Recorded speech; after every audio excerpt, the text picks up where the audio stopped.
I am the stone that the builder refused. I am the visual, the inspiration that made ladies sing the blues. I'm the spark that makes your idea. Against popular belief, slave resistance has been prominent during the Atlantic slave trade. Throughout the 18th century, the movement reached new heights.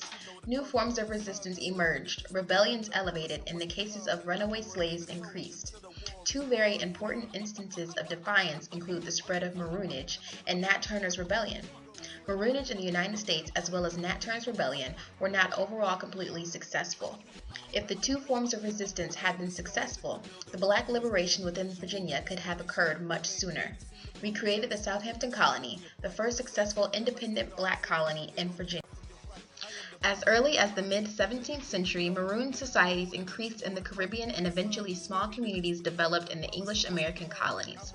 The largest among these developments in the North American continent resided in the Great Dismal Swamp of the northeastern region in North Carolina.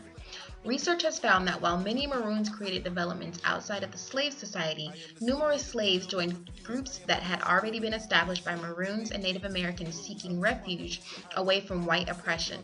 In these wetlands, the Maroons established a civilization that was sustainable and free of the slave society's social standards and some found temporary refuge before continuing their journey to freedom.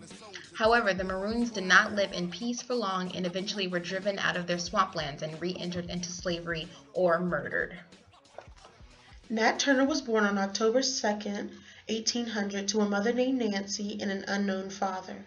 He and his mother worked on a plantation in Southampton, Virginia, for Master Benjamin Turner. At the age of 21, Nat took flight from his plantation. He fled for 30 days and eventually returned after an epiphany that he told others came from God. Early in 1831, Nat had experienced a solar eclipse that he took as a sign to begin his plans to exterminate the white oppressors in Southampton. On August 21st, 1831, Turner led approximately 50 slaves to attack the family of his current owner, John Travis. The massacre led into the surrounding area and over 55 whites were murdered. The whites in the central southern region of Virginia joined forces and attacked the blacks involved in the bloodbath and many other slaves. Nat Turner was taken into custody and sentenced to death by hanging on November 11, 1831. Wading in the water, wading in the water, Wading in the water, wading in the water, children, wading in the water.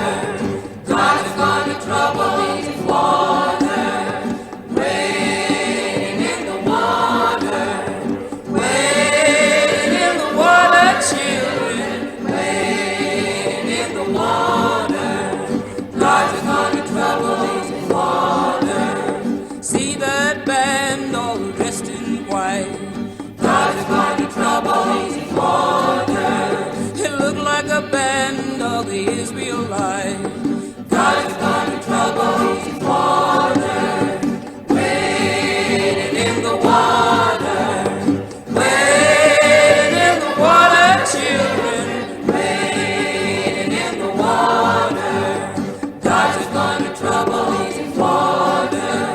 See that band all dressed in red. God is gonna trouble these water. Look like a band that Moses led.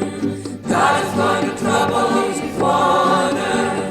Wading in the water, wading in the water, children, wading in the water.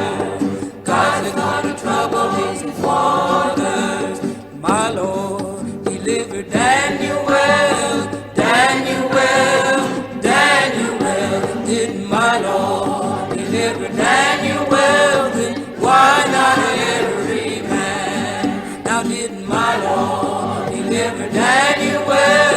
Daniel, Daniel.